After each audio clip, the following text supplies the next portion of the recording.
पांडे स्वागत करती हूँ आप सभी का इंडिया समाचार में। तो चलिए रुक करते हैं कुछ बड़ी और कुछ अहम खबरों से। दबंग पड़ोसी ने महिला के घर में घुसकर दुष्कर्म का प्रयास किया। मामले की जानकारी स्थानीय पुलिस को होने के बावजूद पीड़ित परिवार पिछले करीब 4 महीनों से न्याय के लिए भटक रहा है। धृतराष्ट्र बनी पुलिस गरीब परिवार से कार्रवाई के बदले रिश्वत की मांग कर रही है। कोर्ट के आदेश के बावजूद मामले में अब तक एफआईआर तो दर्ज हो गई है, लेकिन अभियुक्तों के विरुद्ध निष्पक्ष कार्रवाई नहीं की जा रही। यह मामला अयोध्या के खंडासा थाना क्षेत्र का है। क्षेत्र के गांव में 10 जुलाई को दबंग पड़ोसी ने महिला के घर में घुसकर उसके साथ दुष्कर्म का प्रयास किया। महिला के चीखने चिल्लाने की आवाज सुनकर परिजनों ने दौड़कर उसकी असमत बचाई। शोरगुल की आवाज सुनकर पहुंचे पड़ोसियों ने पीड़ित परिवार को जान से मारने की धमकी दी। उन्होंने मामले में पुलिस से शिकायत न करने का दबाव बनाया। घटना के 4 महीने होने को है। गत 10 जुलाई को महिला के साथ दुष्कर्म का प्रयास किया गया था। मामले में पीड़ित परिवार ने ही जब स्थानीय पुलिस से मुकदमा दर्ज करने का अनुरोध किया तो उल्टे पीड़ित परिवार पर ही कार्रवाई करने की बात कहकर मामले को दबाने का प्रयास किया गया। पीड़िता के ससुर का कहना है कि स्थानीय पुलिस से न्याय की उम्मीद नहीं थी। ऐसे में उन्होंने न्यायिक मजिस्ट्रेट की कोर्ट पर जाकर न्याय की गुहार लगाई। रात में पीड़ित पक्ष को सुनने के बाद 8 अक्टूबर को मामला दर्ज कर विवेचना करने का आदेश दिया।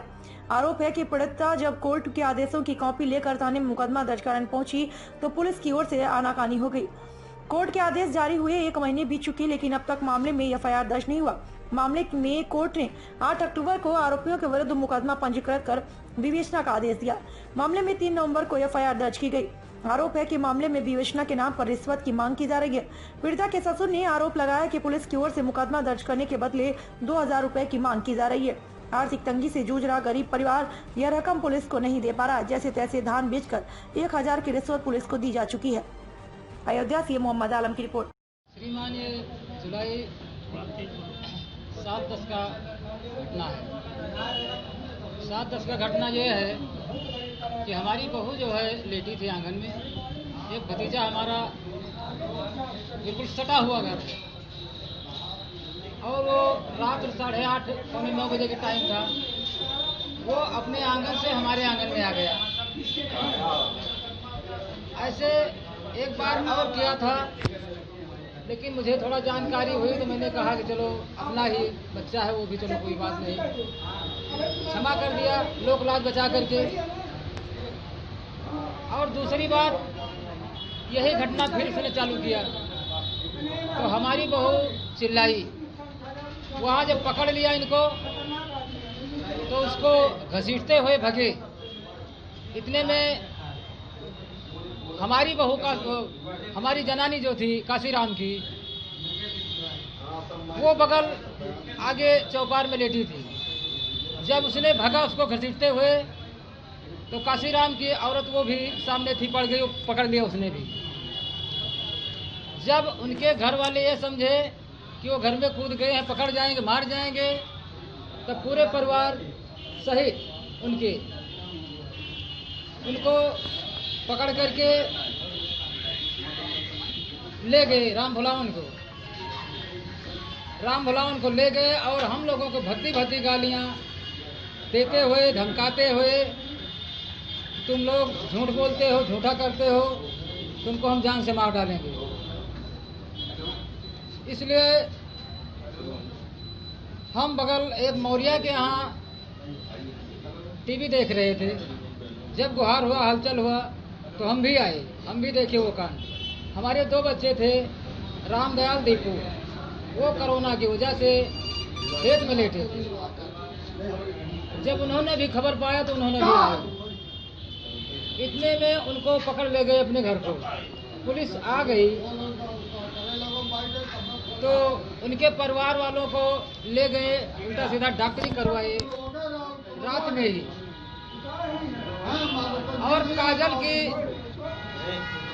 काजल की सुनवाई ना हुई। काजल की ना सुनवाई हुई। हमने ये कहा कि सर आप इनको ले जा रहे हैं, हमारी बहुत चोट खाई है, इनको भी ले जाइए, ये लोग मारे हैं। के कारण नहीं ले गए, उनको ले गए। फिर मुझे वहाँ से जाना पड़ा, चौकी पर गए। हमारा यानी दरखास्त, रिपोर्ट कुछ नहीं लिखा गया। उनकी डॉक्टरी करवा करके उनको चौकी पर रखे, उसके बाद थाने पर भेजे। थाने पर हम भी गए, हमारा कोई नहीं सुना गया। श्रीमान जी, जब मैंने कहा कि हमारा भी रिपोर्ट लिख दिया जाए तो वहाँ नहीं लिखा गया। हम दोनों का शाम के टाइम में चालान कर दिए इनायत नगर को।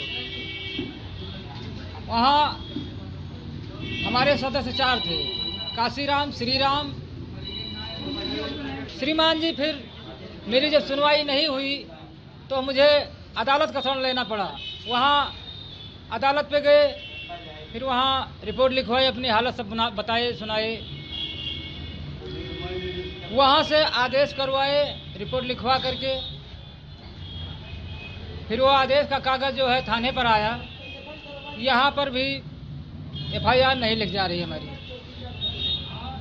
श्रीमान जी जब वहाँ हमने जाना कि हाँ हमारा कागज़ पहुँच गया है, तो थाने पर गए। थाने पर जाने के बाद वहाँ सिपाही जी ने मिले और मैंने बात किया। हम कहा सर FIR का कागज़ हमारा मतलब वो कोर्ट से आया हुआ है, इसका FIR दर्ज कर दिया जाए। कौन सिपाही थे? श्रीमान जी सिपाही वहाँ पे अजय त्रिपाठी जी बैठे थे और श्रीमान जी उन्हीं से बात हुई। सर उस टाइम दीवान जी ने ये भी कहा कि हाँ ठीक है, हो जाएगा, इसके लिए चिंता मत करिए, लेकिन खर्चा जो है 2000 रुपये लगेंगे।